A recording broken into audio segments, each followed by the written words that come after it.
उस बात को केवल ये कह करके टाल देना कि किसी की निजी राय है। ऐसे व्यक्ति के, ऐसे लोगों के खिलाफ सामाजिक बहिष्कार का विषय होना चाहिए। ऐसे लोगों के खिलाफ कानूनी कार्रवाई होनी चाहिए। गंदी मानसिकता से पीड़ित वो नेतृत्व है। वह समाज में किसी को भी साथ लेकर के चलने की मानसिकता नहीं रखते।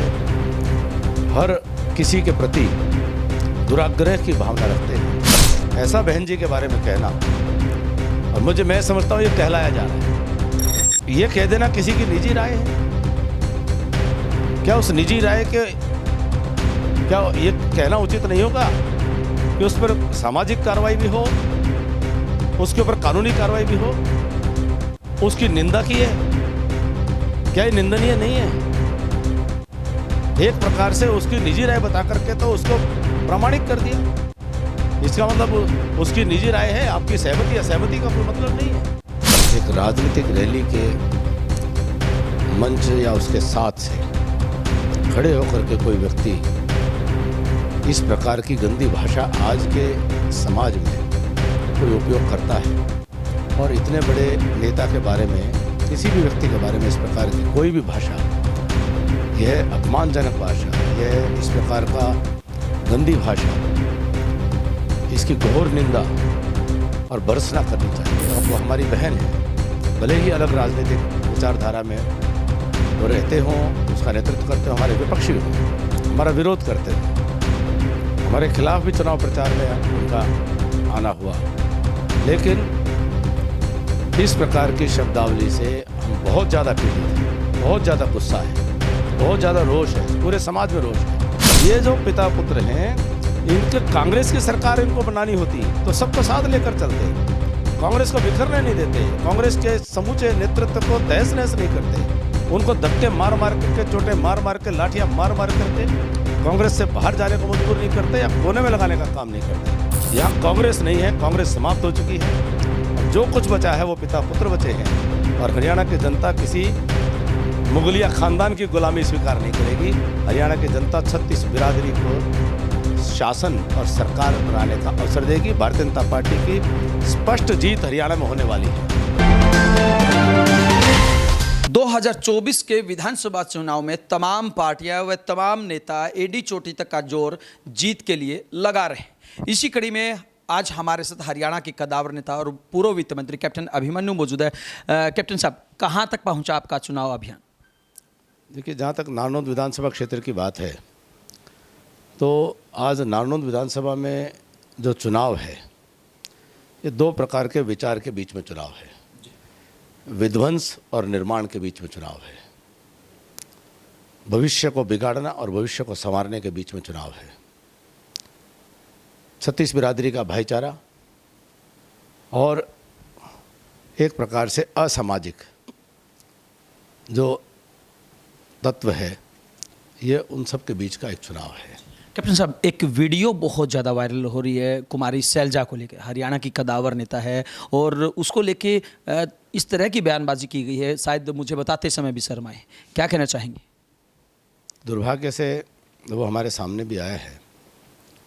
इतना पीड़ादायक है, इतना कष्टदायक है। कोई एक राजनीतिक रैली के मंच या उसके साथ से खड़े होकर के कोई व्यक्ति इस प्रकार की गंदी भाषा आज के समाज में कोई उपयोग करता है, और इतने बड़े नेता के बारे में, किसी भी व्यक्ति के बारे में इस प्रकार की कोई भी भाषा, यह अपमानजनक भाषा, यह इस प्रकार का गंदी भाषा, इसकी घोर निंदा और भर्त्सना करनी चाहिए, और संबंधित लोगों को इस विषय पर माफ़ी मांगनी चाहिए।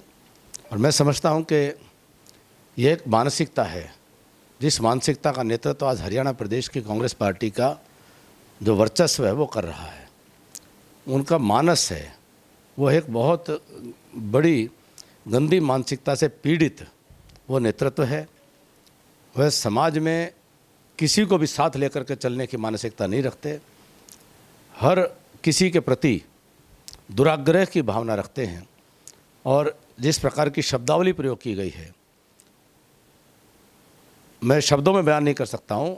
वो हमारी बहन है, भले ही अलग राजनीतिक विचारधारा में वो रहते हों, उसका नेतृत्व करते हों, हमारे विपक्षी हों, हमारा विरोध करते हों, हमारे खिलाफ भी चुनाव प्रचार में उनका आना हुआ, लेकिन इस प्रकार की शब्दावली से हम बहुत ज़्यादा पीड़ित हैं, बहुत ज़्यादा गुस्सा है, बहुत ज़्यादा रोष है, पूरे समाज में रोष है और सर्व समाज में, सभ्य समाज में रोष है।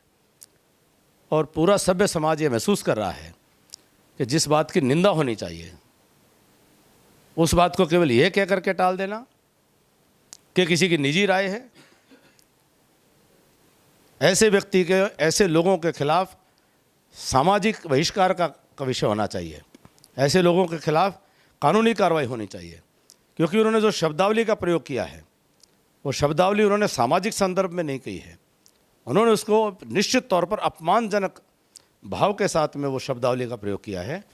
और इतना सुशिक्षित नेतृत्व जिन्होंने इतने लंबे समय से देश की राजनीति में हमारे क्षेत्र का सम्मान बढ़ाया हो और कभी भी किसी भी विवाद में वो नहीं रहे, विपक्ष में होने के बावजूद मैं ये कहता हूँ बहुत गरिमा और मर्यादा उन्होंने हमेशा रखी है।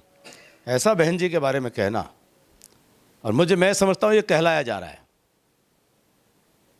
ये एक मानसिकता कहला रही है। लेकिन वो तो माफ़ी मांग चुके हैं और ये कह चुके हैं कि मेरा इससे कोई संबंध नहीं है, ये तमाम लोगों की अपनी निजी राय। यही तो पीड़ादायक है कि ये कह देना किसी की निजी राय है। क्या उस निजी राय के, क्या ये कहना उचित नहीं होगा कि उस पर सामाजिक कार्रवाई भी हो, उसके ऊपर कानूनी कार्रवाई भी हो? उसकी निंदा की है, क्या ये निंदनीय नहीं है? एक प्रकार से उसकी निजी राय बता करके तो उसको प्रामाणिक कर दिया। इसका मतलब उसकी निजी राय है, आपकी सहमति असहमति का कोई मतलब नहीं है। ये निश्चित तौर पर अजय जी, ये एक मानसिकता बोल रही है। जी बिल्कुल, यहाँ पे ऐसा होना चाहिए था कि वो खुद भी माफ़ी मांगते कि भाई मैं इसके लिए माफ़ी मांगता हूँ, और साथ ही साथ जिसने भी ऐसा किया उसके खिलाफ कड़ी कार्रवाई होनी चाहिए। ये 36 बिरादरी का भाईचारा है। ये हमारा जो क्षेत्र, हमारा इलाका, हमारा हरियाणा प्रदेश, ये गांव खेड़े जब बसे हैं, 36 बिरादरी ने एक होकर के खेड़ा, दादा खेड़ा की स्थापना करके गांव बसाए।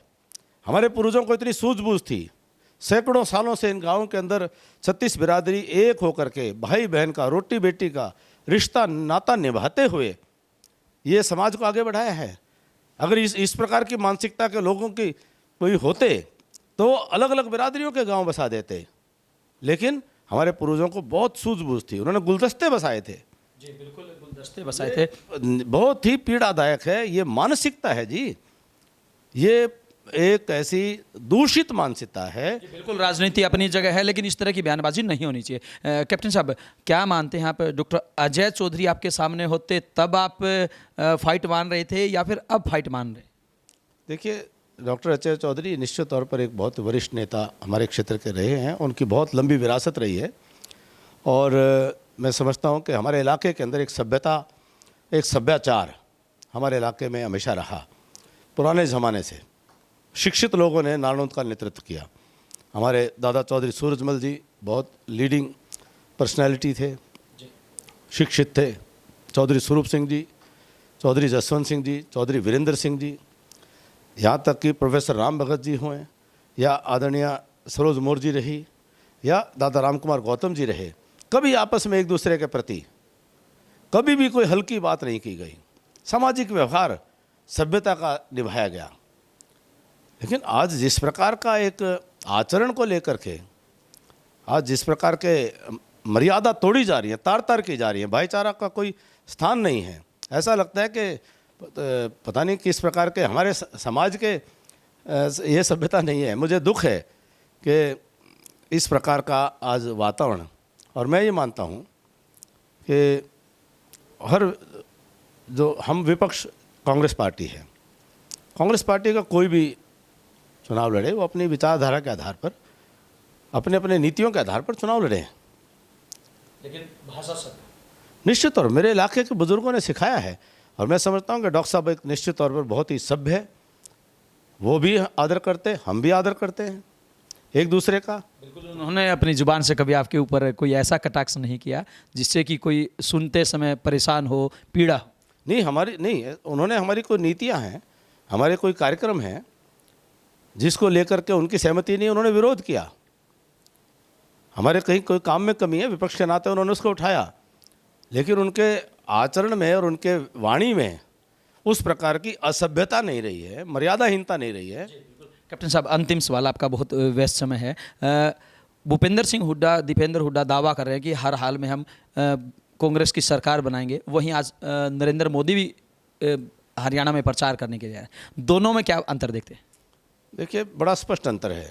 एक तरफ से दो पिता पुत्र हैं, वो कांग्रेस की सरकार की बात नहीं करते हैं, वो सिर्फ अपने परिवार के बेरोजगारी को दूर करने के लिए निकले हैं।